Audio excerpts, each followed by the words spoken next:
text throughout the day, throughout the night, at all hours of the night. Like, ding, ding, ding, ding, ding, ding, ding, ding, not. She's still a psycho. She's toxic. Sorry. You don't know which one you're getting. Is it you, bitch? You off. Good luck. Elise did not walk into that bar looking for peace. She walked in carrying suspicion, old fear, and a score to settle, and by the time strangers were weighing in, Nat was furious, Joshua looked finished, and whatever shaky bond held this mess together was already cracking in public. Then came the moment that made everything worse. Joshua went after Nat first, not Elise, and suddenly the question got bigger. Was Elise exposing something ugly? Or did she blow up the last chance this relationship had?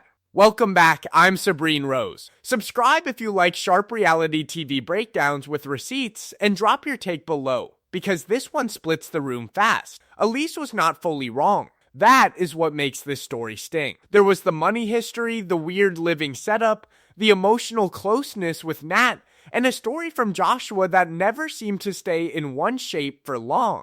And the deeper problem started long before anybody raised their voice. Because this was never only about one bar fight. This was about a relationship that already felt unsafe, where every small detail looked loaded, every answer felt thin, and every reassurance arrived too late. So before we judge the explosion, we need to go back to the part where the damage was still private, and the ending had not shown its full face yet. When the heat from that first fight died down, the damage did not. Elise was left sitting in something worse than anger, confusion. She had already worked herself up over Joshua's money problems and what they might mean for her future. Then she took those fears to her parents, hoping for backup, and got something else instead. Doubt. They did not fully validate her. They hinted she might be judging too fast. They even brushed against the idea that she was hurting her own relationship before Joshua had the chance to ruin it. That lands hard when you already feel unsafe. Now Elise is not only suspicious of Joshua, she is suspicious of her own judgment. That is where people get messy. Not because they are irrational from the start, but because they stop trusting their own read on the room. So every new detail starts to feel louder. Every pause feels loaded. Every answer feels incomplete. Joshua, on the other side, is not reading this as fear. He is reading it as disrespect. In his mind, Elise is putting him on trial for crimes committed by other men. He feels insulted, picked apart, and forced to defend his character over and over. That kind of tension changes everything. A calm talk stops being a calm talk. A simple question starts sounding like an accusation. And this is where the story gets uncomfortable. Because Elise is not inventing danger out of thin air, but she is filtering every new moment through old damage. That is the trap. Some of her fear has receipts. Joshua has been vague before. His situation is messy. His closeness with Nat already looks strange from the outside. But fear also has a way of turning uncertainty into proof before the proof arrives. So when Joshua pulls her aside and tries to smooth things over, the moment almost feels tender. They admit they are falling fast. They want this to work. They sound hopeful. But the scene does not feel safe. It feels fragile. Because when two people are speaking softly on top of a trust problem, the softness does not fix much. It only delays the next crack. For a minute, the relationship almost sells itself. Joshua and Elise flirt. They smile. They say they are falling hard, fast, and that kind of speed always looks exciting on TV because chemistry is easy to mistake for depth when nobody has had time to survive each other yet. On the surface, this is the softer part of the story. The fight cools off. The mood loosens. You can almost see why both of them wanted to believe this was heading somewhere good. But the colder truth sits right under that warmth. Attraction is doing a lot of heavy lifting here. Maybe too much. Because once stress shows up, these two do not reach for the same kind of safety. Elise wants reassurance, clear answers, and something she can point to and say, yes, this man is choosing me in a way I can see. Joshua wants the pressure turned down. He wants fewer questions, less suspicion, less heat. So even when they like each other, they still make each other feel cornered. That is why this is bigger than one argument. Their conflict style is wrong for each other at the root. Elise pushes harder when she feels distance. Joshua backs away when he feels push. She reads that distance as proof. He reads her pressure as punishment. Then both of them feel misunderstood at the same time. And when chemistry keeps a bad fit alive, every sweet moment starts borrowing time from the next blow-up. The contrast with Chris makes this harder to ignore. Around Chris, Elise seems lighter, looser, less guarded. The energy feels easier. Around Joshua, even the good moments carry tension under the surface, like one wrong sentence could ruin the whole mood. So when Joshua plans the boat date, it looks like a reset. Romantic setting, sunlight, water, effort. But resets only work when the truth is stable, and this one is already sitting on missing pieces. The boat date starts like Joshua is trying to sell a better version of himself. Sun out, water calm, snacks packed, champagne ready, and for a brief second, you can see the shape of the story he wants Elise to believe. He is thoughtful. He is romantic. He is trying. The mood softens because the setting does a lot of work. On a boat, with good weather and a nice view, even a shaky relationship can pretend it has balance. Elise leans into it at first. She is smiling, the tension looks lower, and the whole thing feels like the kind of reset couples use when words have failed them. That is what makes the turn hit harder. Because the second she asks whether he had permission to take the boat out, the air changes. Not loudly, not all at once, but enough. Joshua tightens up. The flirt energy drains out. The date stops being a date and starts feeling like a fact check. That question matters because it is not random. There is already history attached to boats, money, and bad judgment. Elise knows enough to know there was some kind of earlier incident. Joshua had spoken about crashing a company boat, and the fallout from that mess sits close to his financial problems, which already bother her. So when she asks for details, she is not killing the mood for fun. She is checking whether the version she got before still holds up under pressure. And this is where broken trust changes the size of everything. Because once confidence is gone, one small detail can feel bigger than a grand apology. Joshua starts explaining, but the explanation does not land cleanly. The story shifts. What sounded earlier like a reckless joyride starts sounding more like business. Now there were potential buyers involved. Now the damage was less serious than Elise seemed to think. Now the company handled it differently than expected. Even if every piece of that is true, the problem is simple. When a story changes in the middle of a trust crisis, the audience does not hear clarification. They hear wobble. Then comes the part that drops like a trapdoor. Nat was there too. Not on the edge of the story, not somewhere in the background, in it. Suddenly, this is not only about whether Joshua was reckless, it is about why Nat keeps turning up in places Elise was not prepared to find her. And from that moment on, the boat is no longer romantic. It is evidence that Nat is not scary because she looks like a secret girlfriend.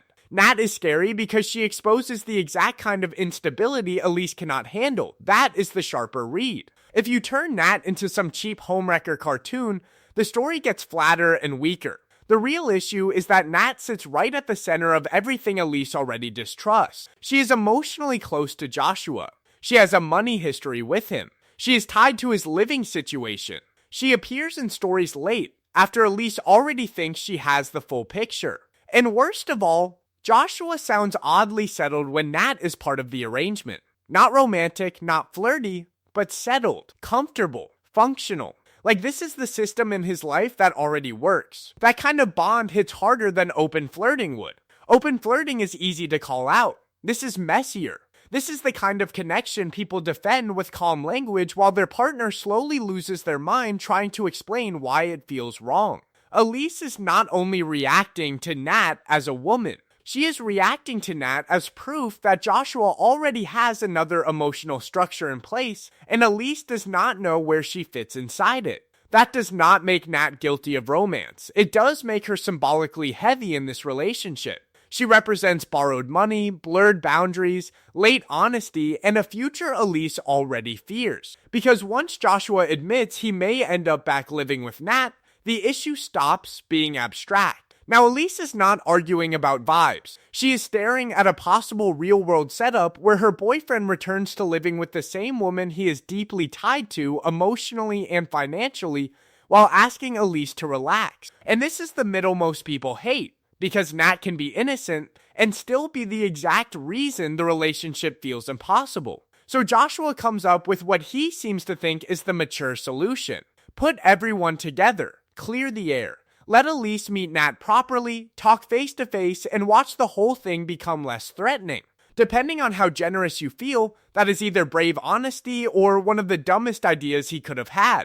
By the time Elise is getting ready to meet Nat, this no longer feels like a woman heading into an uncomfortable conversation with an open mind. It feels like someone walking toward a hearing where she already thinks the verdict is obvious. That shift matters, because once you stop looking for clarity and start looking for confirmation, every answer gets judged before it even lands, and Elise has a case she thinks is solid. Joshua texts Nat all day and deep into the night. He has borrowed money from her before. He has lived with her. He might live with her again. Her name keeps showing up late in stories where Elise thought she already had the facts. Put all of that together, and from Elise's side, the pattern looks ugly. Not random. Not harmless. Ugly. The problem is Joshua still seems shocked that any of this would bother her as much as it does, and that is part of why the tension keeps getting worse. He keeps treating the issue like a misunderstanding in need of one clean explanation, when to Elise it looks like a stack of choices, habits, and half-truths all pointing in the same direction. But Elise is not blameless in the lead-up either, because there is a difference between preparing to ask hard questions and showing up ready to prosecute. Her energy is already sharp before Nat even enters the frame. She is rehearsing grievances, not building calm. She is gathering emotional ammunition.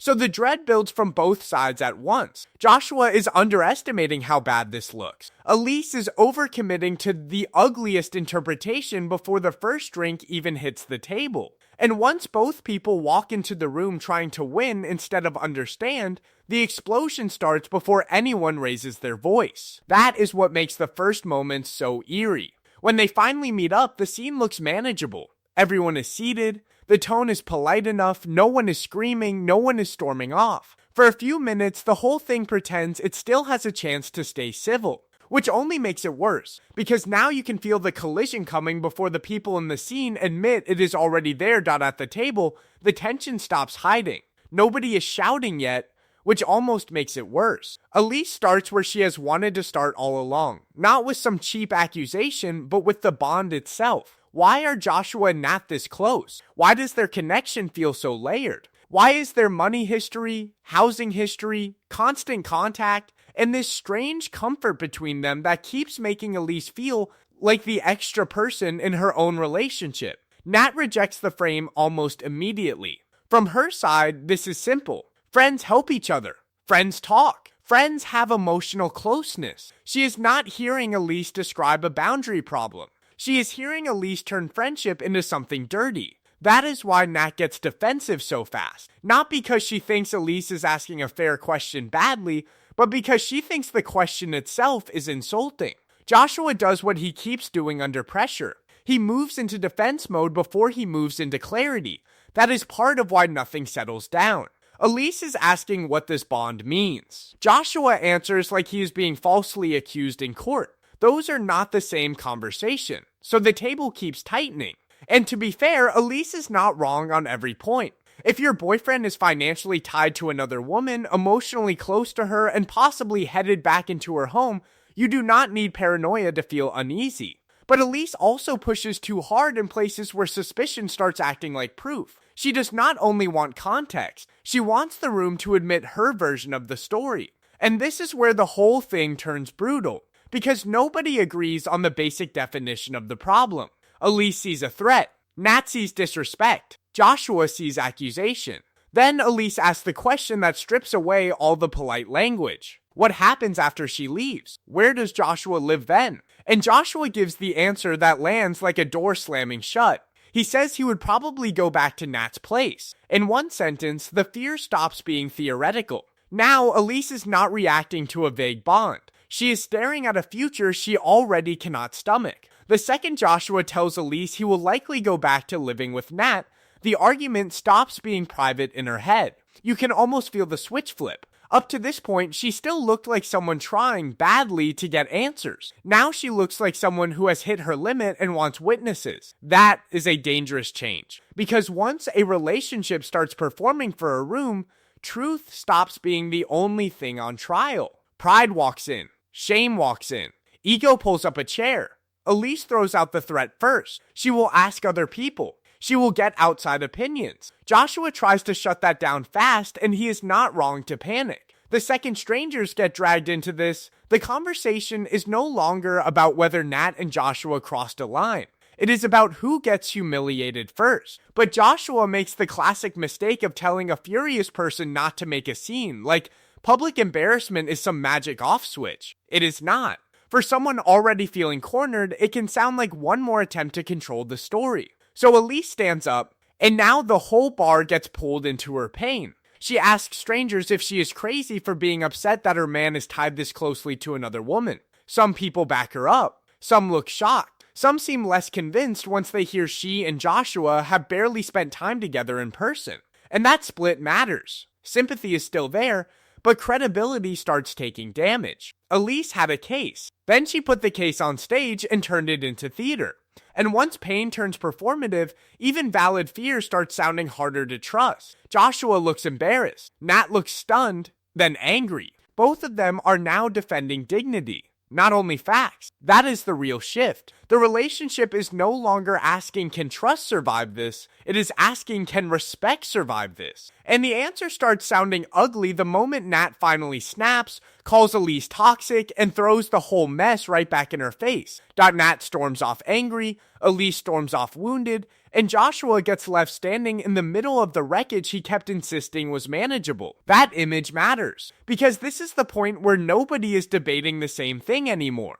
Elise thinks she has finally exposed the truth. Nat thinks she has been dragged into somebody else's dysfunction and publicly smeared for it. Joshua looks less like a man caught between two women and more like a man staring at the bill for every vague answer, every blurred boundary, every foolish decision to let this setup keep breathing. Then comes the moment Elise will never stop replaying. Joshua goes after Nat first. Not Elise, Nat. And this is where the audience has to resist the lazy read. That moment is not clean proof of an affair. It is not clean proof of innocence either. It is worse than both. It is an emotional X-ray.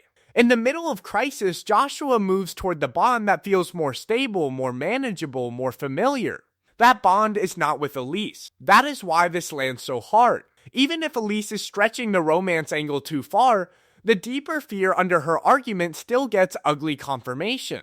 The connection between Joshua and Nat is strong enough, close enough, and safe enough for him that in the worst minute of the night, Elise is not the person he runs to first. For someone already feeling pushed out, that is brutal. So Elise might be wrong about the exact charge, but still right that this bond was never going to feel safe for her. And Joshua's reaction says plenty too. He does not chase Elise with urgency. He does not fight for the relationship with any force. He looks drained, embarrassed, and finished, which tells you the public scene did not only wound his pride, it killed whatever belief he had left that this relationship could survive its own design. By the time he admits he thought he was falling for her but now feels done, the saddest part is not the breakup. It is how unsurprised he sounds by the end of the night. The clean villain version falls apart.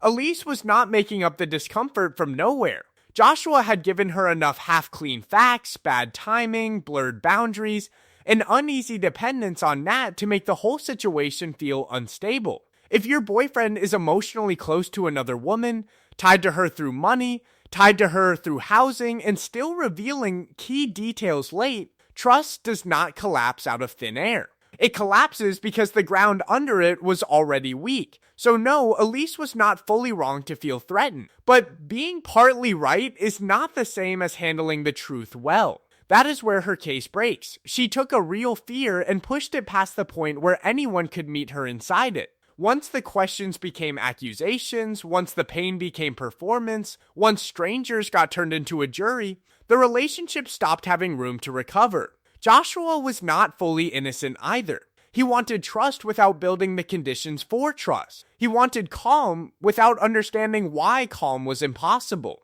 And Nat was not the neat villain people love to cast in stories like this. She was something harder to deal with. A bond that may not have been romantic, but still carried enough weight to make Joshua and Elise feel doomed. So the final sting is simple. This relationship did not die because one person won the argument. It died because attraction tried to carry what honesty, boundaries, and basic emotional safety never built. That is why the ending feels so ugly and so believable. Elise exposed something real, but in a way that ruined her own case. Joshua defended himself, but never strongly enough to make Elise feel chosen. Nat may have been innocent of the headline accusation, yet her place in Joshua's life still told a truth Elise could not live with. And once dignity left the room, love had nothing left to stand on. Which leaves one harder question sitting there after the smoke clears. Was Nat ever the true problem? Or was she only the person who exposed a relationship that was broken long before any of them said it out loud?